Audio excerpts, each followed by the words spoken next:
welcome to Silver State Trains. Bet you thought I was going to say Stevens Trains. I made some changes to my channel. I've updated the channel name. Didn't really give it a lot of thought when I had first started. I was literally just woke up Saturday, Sunday morning, decided I was going to start working on my train set, and I started building it. I'm like, you know what? I'm going to take some photos, I'm going to film it, and I'm going to throw it up on YouTube. And so now I was just checking the viewing stats, and I just hit 400 subscribers. I also have 24,000 views, so just wanted to thank you guys for taking an interest in my videos and watching, commenting. I really greatly appreciate it.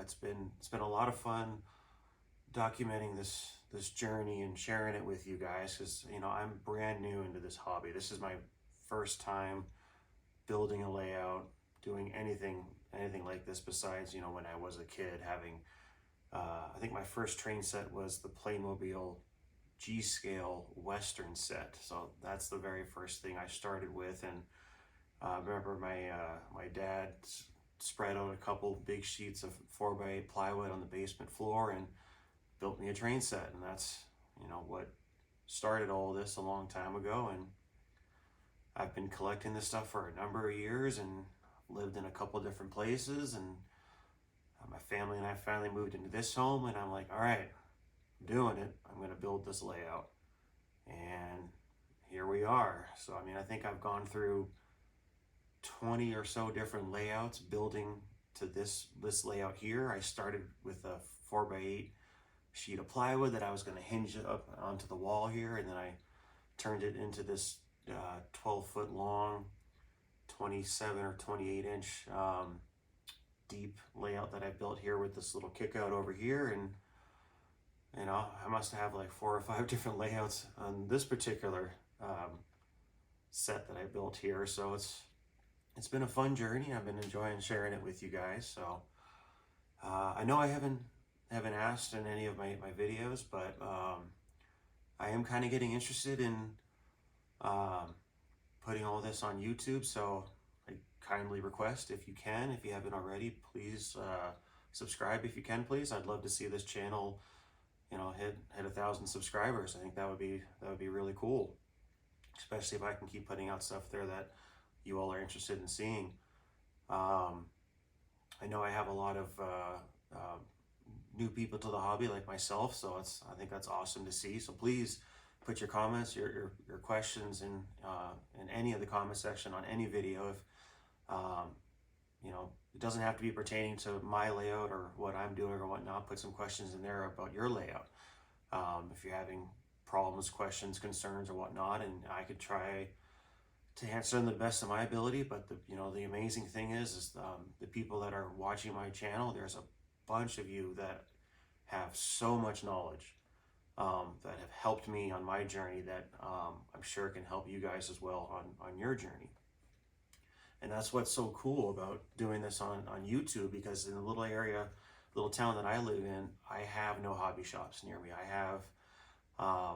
have not found anybody with a wealth of knowledge that I can pick their brain on this. The closest hobby shop to where I live is 3 or 4 hours away in California, or 8 hours away to Las Vegas. So I have not a lot near me. So I think it was really cool turning to YouTube, and so many of you that have posted very helpful comments on my videos, helping me on this, because I did not plan on doing DCC. It really just intimidated me, because looking at all the videos, I was just seeing all these wiring nightmares, and people wiring in light bulbs as to show that there was like a trip or some kind of issue with the circuit, and all sorts of different stuff on many different YouTube videos, that it was just overwhelming. I would start like, all right, I can do this, and I'd start tallying up all the costs of everything. Like, what, this is just too daunting. It's too much for me right now. I'm just gonna stick to DC. But with the help of the viewers, you guys, watching and commenting and leaving helpful tips and tricks for me, you know, you've helped push me into doing DCC, and I'm very excited about that. I think it's going to be fun to try that, to learn, you know, that I don't know if you want to call it a program or what have you, but the way of doing wiring, if you will. So I'm looking forward to doing that. I'm a little nervous about breaking open these engines here and putting in the DCC decoders. So my fat fingers and worried about breaking something or dropping it, but you know, I'm going to give it a whirl. I'm going to film it for you guys to see my success or failures. So, you know, we'll see how that goes. But I also wanted to, before I forget, I did finally get a P.O. box. I know there was quite a few of you that had reached out that very nicely have some either DCC equipment or the like that you were willing to ship to me, which I am extremely grateful for. So I'll try to put the P.O. box maybe onto my video somehow if I can. I don't know if my video editing software has that capability, but if not, it's going to be in the description for the video. So I will have my P.O. box address in there. So again, it's very, very unexpected, but I greatly appreciate it. That is very, very kind of you. So moving right along to my updates with my layout. I don't know if this is coming out in the video here, but I went to Home Depot today and I got a 4x8 sheet of, I don't know what this is called. It's almost a 1/4 inch. It's like maybe what you would look at or what you would put on like the back of a cabinet. You know, smooth on one side, rough on the other. So I had cut, I had Home Depot cut because I don't have a table saw, this to a couple different heights that I'm going to use to put around my layout here. It'll be the fascia of my layout. So this is just held in with some clamps just for, you know, proof of concept. But I did get this today. I did pick up some zip ties. I started to go around underneath my layout, zip tie up some wires. So I have that going right now. And I also picked up, which I was desperately needing, a power strip. So I now have a nice surge protector underneath here that I can use to fit the big plugs of like the Kato packs, my DCC, the NC power cap. You know, I'm gonna need at least another plug for that. So I'm at least looking at three things that need power, and I believe I got a 10 outlet power strip. So I have that mounted underneath the layout now. I also did change this board down here. I don't know if you can see it on the video, but I'll show it afterwards. This did have a 12-inch deep shelf. I ripped it out and put in an 8-inch.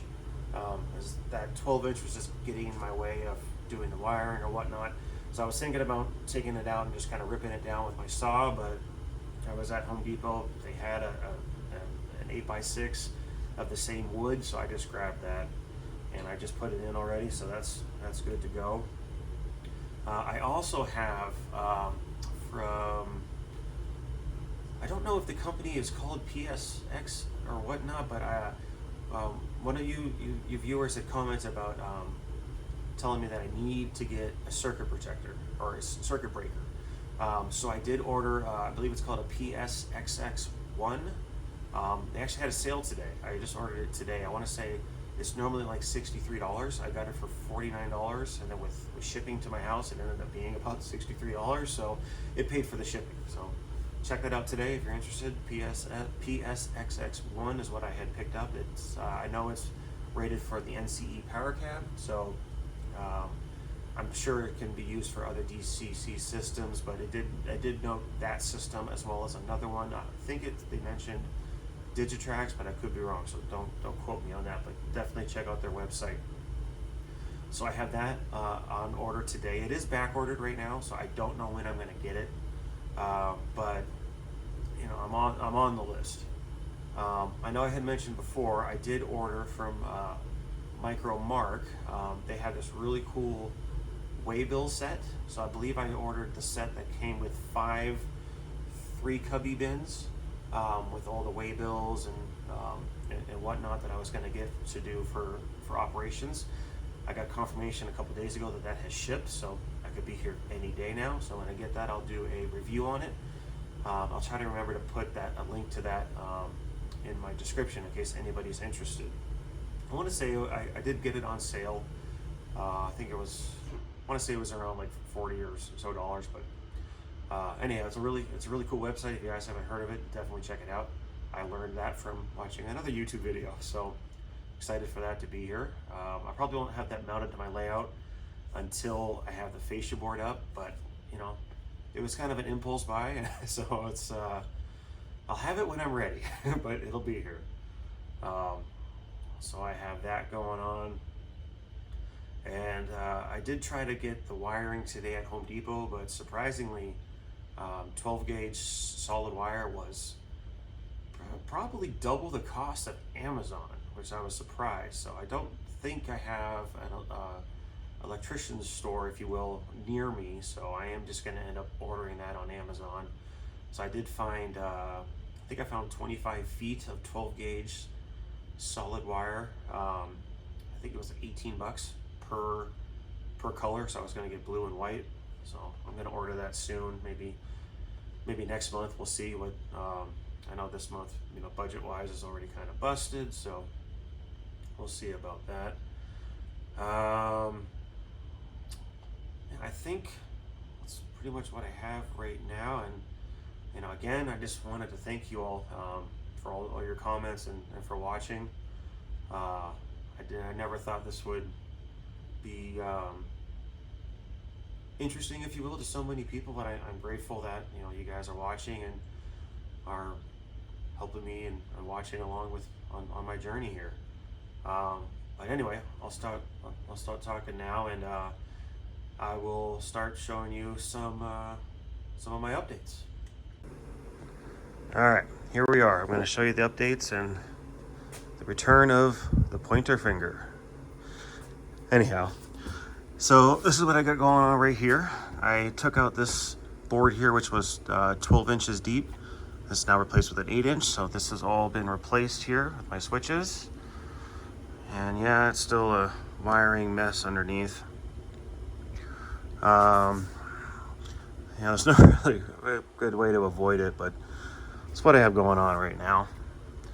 But there's my power strip that I had picked up, got that mounted to the wall. So, you know, I could scoot it over, get it away from my timer there, but I don't think, I think I'm gonna have at least 3, maybe 4 things that need power, so I'm not too worried about it right now, but it has a nice long cord. I can easily move it if need be.